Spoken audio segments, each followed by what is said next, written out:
এই পর্যন্ত তার কথা ছিল, তাই না বাচ্চা? তুমি যতই শরীয়ত করো না কেন, শরীয়তের বিধানই রয়েছে, একজন মুমিন মুসলমান না হয়ে কবরে আসো না। তুমি কালেমা পড়লেই কি তুমি বলতে চাও যে আমি মুসলমান? এই কালেমাগুলো হিন্দুরাও জানে, জানে না?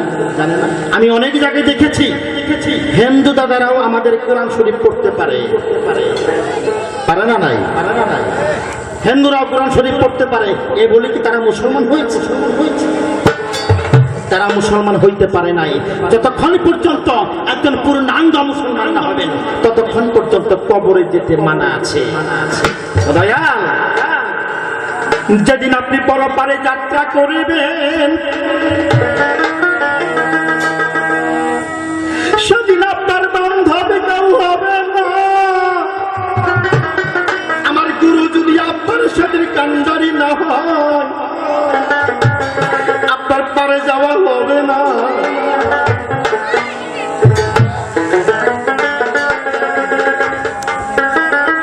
খাদিজা একদিন ঘরের মধ্যে বসে বসে কাঁদতেছে। আমার রাসূল পাক খাদিজাকে জিজ্ঞাসা করে, খাদিজা তুমি এত কান্না কেন কাঁদতেছ? তোমার কি হয়েছে বলো তো, তোমার কি বাবার কথা মনে পড়েছে নাকি তোমার মার কথা মনে পড়েছে? খাদিজা সেদিন আমার রাসূলকে বলে, স্বামী গো, আমি যে কেন কাঁদি সেটাই আমি বিনে আমার আল্লাহ বিনে কেউ জানে না। কারণ আমি যেদিন দুনিয়ার থেকে চলে যাব অন্ধকার কবরে আমাকে একা একা থাকতে হবে। আমি কেমন করে ওই অন্ধকার কবরে থাকবো স্বামী? আমার সেই মরণের ভয়ে আমি কাঁদতেছি। মুলকের নকির দুই ফেরেশতা যখন এসে আমাকে প্রশ্ন করবে, মান রাব্বুকা, তোমার রবকে, মান দিনুকা, তোমার দিন কি, মান নবীকা, তোমার নবীকে, যখন তিনটি প্রশ্নের মুখোমুখি আমি হব, আমি কি সেদিন এই জবাব দিতে পারবো? ও দয়াল, আমি সেই ভয়ে কাঁদি। আমার নবী সেদিন বলছে, খাদিজা তুমি যদি একজন নবীর পরিবার হয়ে এভাবে ভয়ে কাঁদো লোকে কিন্তু কান্নায় ভেঙে পড়বে গো। ভাই আমি কান্না থামাইতে পারি, আমার একটা শর্ত আপনি মেনে নিতে হবে। কেমন শর্ত? যেদিন আমি দুনিয়ার থেকে বিদায় হব আপনার ওই মাথার পাগড়ি দিয়া আপনি আমার ওই কাপড়ের কাপড় বানাইবেন। আমার কাপড়ের কাপড় আপনার ওই মাথার পাগড়ি দিয়া করবেন কিনা বলুন? নবীকে বলেছে, নবী বলছে ঠিক আছে আমি তোমাকে মেনে নিলাম। আমার এই মাথার পাগড়ি দিয়া আমি ওই কাপড়ের কাপড় তোমাকে তৈরি করে দেবো। তাই আরেকটি কথা, মুলকের নকির যখন আমাকে সওয়াল করবে, জিজ্ঞাসা করবে, আমার এই জবাবটুকু আপনি নবী দিবেন কিনা বলুন? তো সেদিন হয়ে আমার রাসূল বলেছিল, ঠিক আছে তোমার জবাবের চিন্তা তোমাকে করতে হবে না, তোমার জবাবের প্রত্যেকটি প্রশ্নের জবাব আমি রাসূলই দেব। আচ্ছা বলুন তো, যদি কোনো গুরু কোনো ভক্তকে এইভাবে বলতে পারে তার কি পরপারে কোনো চিন্তার ভয় থাকতে পারে?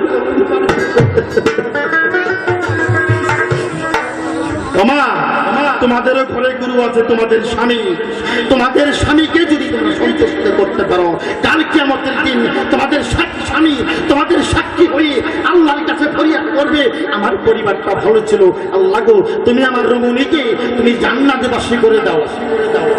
আল্লাহ সঙ্গে সঙ্গে জান্নাতবাসী করে দিতেও পারে। সুবহানাল্লাহ, সুবহানাল্লাহ। তাই আমার রাসূল পাক খাদিজার যেদিন মৃত্যু হলো, রাসূলের মাথার পাগড়ি দিয়া খাদিজাকে সেদিন ওই মৃত্যু সজ্জায় জানাজা করেছিল। কবরের পাশে সেদিন বসে বসে রাসূল পাক যদি নিজে কবরের পাশে বসে, কোন ফেরেশতার কি ক্ষমতা আছে ওখানে হিসাব নিতে? আসে না। আমার রাসূল পাকের পরিবারের হিসাব আর ফেরেশতারা নিতে আসলো না। কাজেই আমরা হয়ে গেছি পরিবার, আমার মুর্শিদ হয়ে গেছে রাসূল।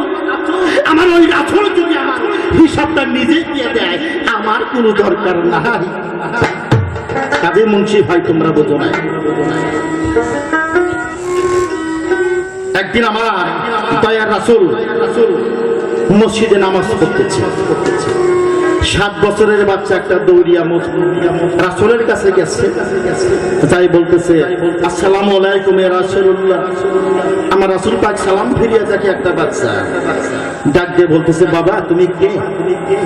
বলতেছে রাসূল গো, আমি আপনাকে একটা কথা বলবার জন্য আসছি। আপনার চাচা আবু জেহেল আপনাকে মারার জন্য সারা মদিনা তন্ন তন্ন করে বুঝতেছে। আপনি যদি আপনার প্রাণটা বাঁচাইতে চান, আপনি অতি সত্তর এই মদিনা হইতে আপনি চলে যান। আমার রাসূল সেদিন মনে মনে কান্দে, আমি কোথায় যাব, আমি কি করিব, আমার যাওয়ার জায়গা নাই। রাসূল কান্দে আমার মনে মনে, রাসূল কান্দে আমার মনে মনে, কি করব আমি, কি করি এখনে। রাসূল আমার মনে মনে ভেবে দেখে ভাই এই জগতে আমার আর কোনো বান্ধব নাই। রাসূল তবে মনে মনে চিন্তা করে যায়, কোথায় যাব কি করিব, পরে বলি যায় আপন বান্ধব আমার এই ভবে নাই। মনের দুঃখ কারে জানাই, আমি কোথায় যাই, আমার মনের ব্যথা বোঝার জন্য মানুষ এইভাবে নাই। কারণ বাজানে গো, আপনার ব্যথা আপনাকে বুঝতে হবে, আপনার জ্বালা আপনাকে উপভোগ করতে হবে। আপনার পেটে যদি ব্যথা করে, আপনার বাবা আপনাকে 2 টাকার ট্যাবলেট কিনে দেবে, কিন্তু পেটের ব্যথার ভাগ নেবে না। আপনার ছেলেও আপনার ওই পেটের ব্যথার ভাগ নেবে না। এই পৃথিবীতে কেউ কারো নয়, একাই এসেছেন আবার একাই চলে যেতে হবে, যার যার আপন ঘরে। রাসূল আমার মনে মনে চিন্তা করিল, কোথায় যাব কি করিব, ভাবে মনে ভালো। রাসূল আমার কান্দে তখন চারে চারে, একটা জায়গায় বলি সবার কাছে, আমার তো যাওয়ার কোনো জায়গা না, শুধুমাত্র একটা জায়গায় আমার আছে, কারণ আমি শিশু হতে আমার মা বাবাকে হারিয়েছি। এই দুনিয়ায় আমার আপনে বলতে আর কেউ নাই। আবু জেহেলের স্ত্রী সে হলো আমার চাচি। আমাকে ছোটবেলায় সে একদিন লালন পালন করেছিল, মহব্বত করেছিল। আমি যদি আমার ওই চাচির কাছে যাই, আমার চাচি হয়তো আমাকে মারতে দেবে না। মুহাম্মদ তখন চাচির বাসায় তখন তিনি চলে তাড়াতাড়ি, তাইকা বলছে ওগো চাচি তোমার জানাই আসনিক ঘরে তুমি আমি দেখতে চাই, একবার ক্ষমা করো আমারে, চরমের দেখা তুমি দেখো আমারে, আমাকে তুমি চরমের মতন দেখে দাও চাচি, আমি হয়তো দুনিয়ায় আর থাকবো না। মুহাম্মদের ডাক শুনে চাচি ঘরের থেকে বাইর হয়ে গেছে। মুহাম্মদকে দেখে চাচি উন্মাদ হয়ে গেছে। চাচি বলতেছে মুহাম্মদ রে, তুই কি তোর চাচার সামনে পড়স নাই? কই না চাচি, আমার চাচা আমাকে মারার জন্য করতেছে।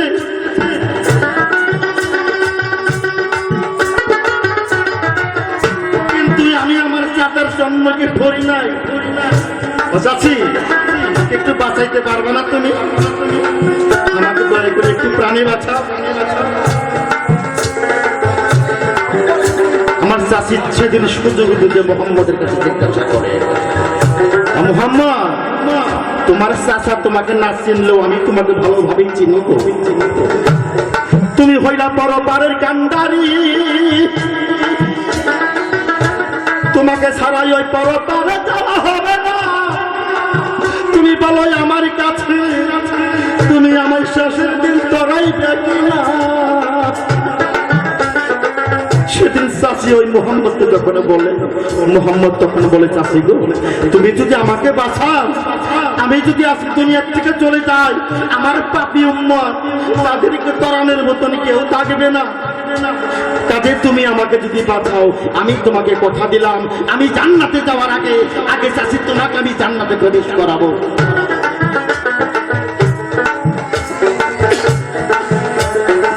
চাষি ভক্ত দুজন মিলে কান্দে যাবে যাবে। মুহাম্মদের মুখ দেখিয়ে চাষি জিজ্ঞাসা করে, বাবারে আমার মনে হয় কয়দিন তুমি কিছু খাও নাই, তোমার মুখটা মলিন দেখা যায়, তুমি ঘরে আসো, তোমাকে দুটা রুটি খেতে দিয়ে আসো। চাষি ডাক দিয়ে নিয়ে ঘরের মধ্যে নিয়ে গেছে, দরজার আউলে মোহাম্মদকে বসতে দিছে। দুইখানা রুটি মুহাম্মদের সম্মুখে দিয়েছে। রুটি দুইটা হাতে নিয়ে মুহাম্মদ যারে যারে কান্দে। আমি রুটি খাবো না গো, খাবো না গো, আমি এই রুটি খাবো না গো, আমি রুটি খাবো না গো, এই রুটি আমি খাবো না, এই রুটি আমি রেখে দিব হাতের দূরে।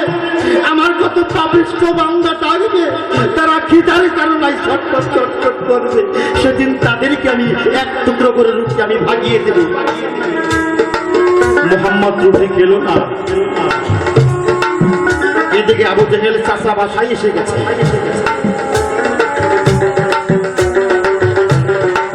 বাসায় আসার সঙ্গে সঙ্গে চাষি তো উড়িয়ে গেছে স্বামীর কাছে।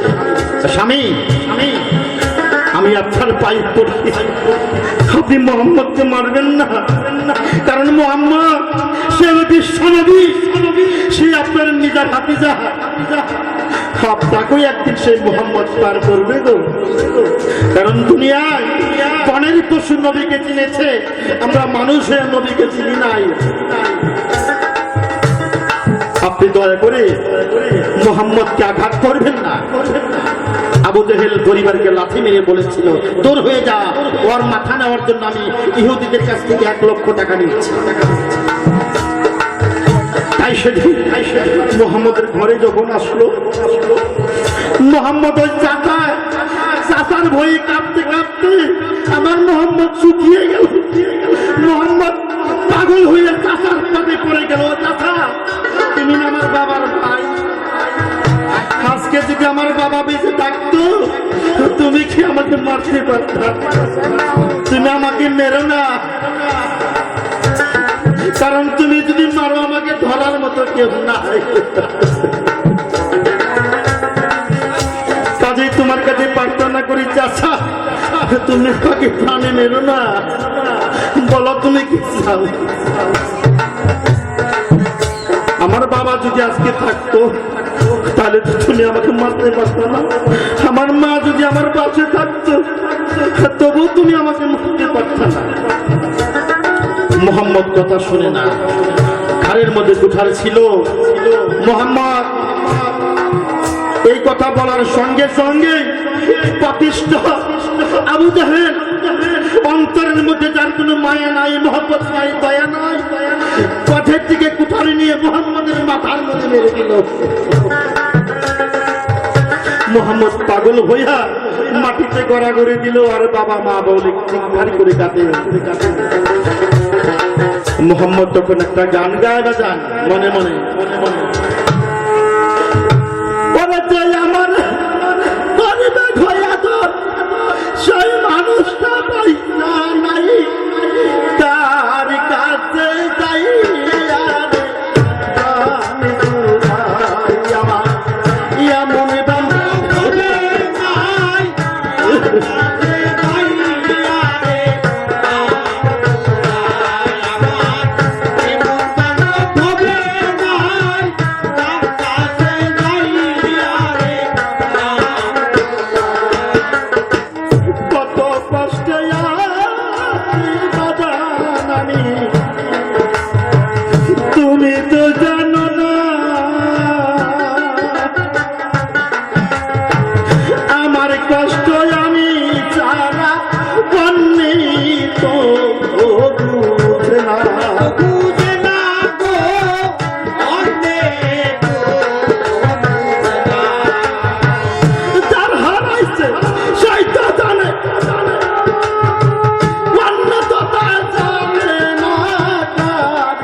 এইভাবে যার মা বাবা হারা গো,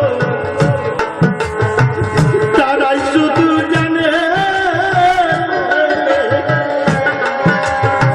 যার হারাই না সে বুঝে না, জানে না জগতে,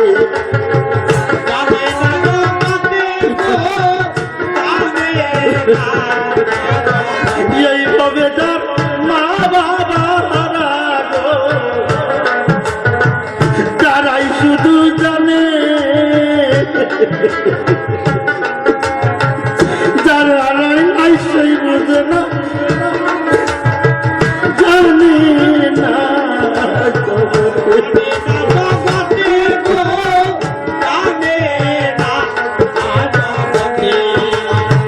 বাবা বলে এমন লোক ভাবে নাই কার কাছে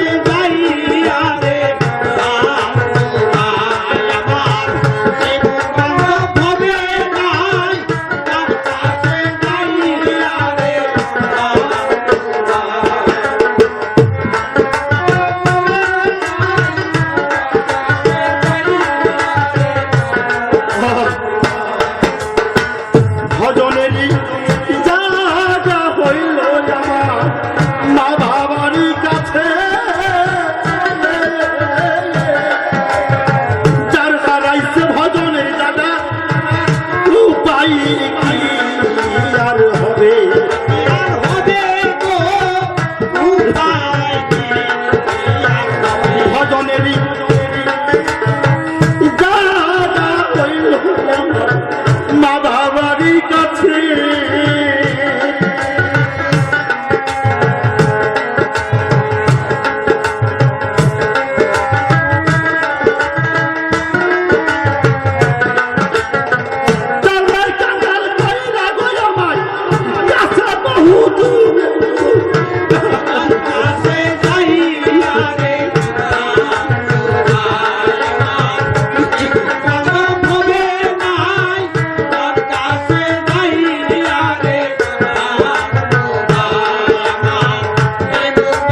আল্লাহর কাছে রইল।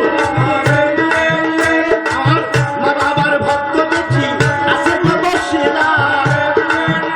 এবার ধন্য ধন্য বলে আমি আসল যাই ছাড়িয়া।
বেশি কথা বলার এখন কোনো দরকার নাই। শরীয়তের আলেম ভাইকে এক কথা জিগাই, নামাজের মধ্যে 2.5 সাজদা কোথায় হতে এলো? কথাটা তোমার কাছে জিজ্ঞাসা রহিল। আর একটা কথাই আমি জিজ্ঞাসা করতে চাই, এই যে দেখো 5 উত্তর গোলাপ হোসেন দাদাই আমায় 10 টাকা দিল, আশীর্বাদ দাদা তোমার উপরই রহিল। মা বাবাকে থাকলো তুমি বিরোধ করিয়া, পরপারে যাইবা তুমি আল্লাহর সাথে।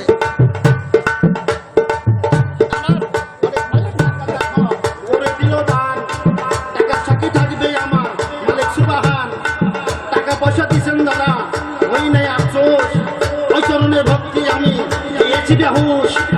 বাবা তোমার সঙ্গে আমি কেন পরপারে যাই, পরপারের সঙ্গে জানো যুগল চরণ ভাই আমার অনেক ভাই